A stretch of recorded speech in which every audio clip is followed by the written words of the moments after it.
Bonjour à vous, Christine Pedizzi, CP+, Développement commercial. Aujourd'hui, nous allons étudier l'étude de marché. Alors l'étude de marché, à quoi ça sert?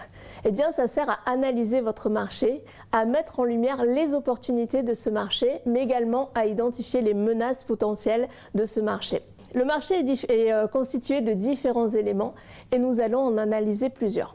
La première des choses, c'est analyser votre environnement macroéconomique, c'est-à-dire quels sont les gros projets de votre région par exemple.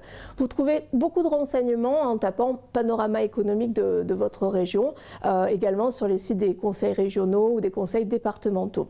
Ça vous permet d'identifier quelles sont les grosses opportunités à venir et de pouvoir éventuellement anticiper ces opportunités-là. La deuxième des choses est la concurrence. Même si vous avez l'impression de connaître vos concurrents, il est toujours bon de prendre une pause, de lever la tête du guidon et de se dire « Ok, quelles sont leurs références ? Quel est leur positionnement? Quelle image ils veulent véhiculer? Également, quel avantage concurrentiel j'ai moi par rapport à eux? C'est très important de se positionner sur un marché et ça, vous pouvez le faire justement en connaissant bien votre concurrence. De plus, si vous avez une force commerciale, ça vous permet de leur donner des arguments lorsqu'ils rencontrent des clients qui disent moi je travaille avec tel ou tel fournisseur et d'avoir des arguments percutants pour transformer la vente. Ensuite, vous avez la demande. C'est-à-dire que veulent vos clients. Ça, c'est un point qui est très important. On a l'impression également de connaître nos clients, mais il est toujours bon de mettre en place des études de satisfaction régulières et également des recueils des besoins.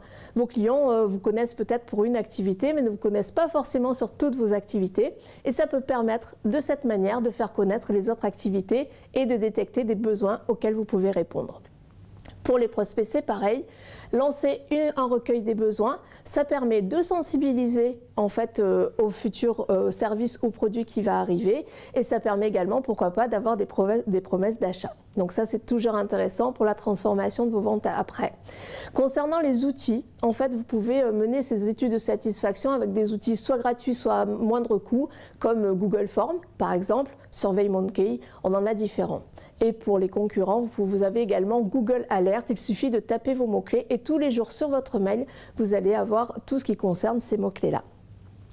Il est important également de faire un diagnostic de vos partenaires stratégiques. Quelles sont les forces externes que vous pouvez utiliser pour vous développer commercialement, mais également pour vos fournisseurs. C'est-à-dire que si vous avez une grosse commande, êtes-vous dépendant en fait de vos fournisseurs et il est toujours important d'avoir un plan B, de pouvoir anticiper et non pas subir. Et enfin, la réglementation. Alors la réglementation, pourquoi? Parce que ça peut constituer des énormes opportunités comme d'énormes menaces. Je prends un exemple en 2015, il y a eu une grosse réforme de la formation professionnelle.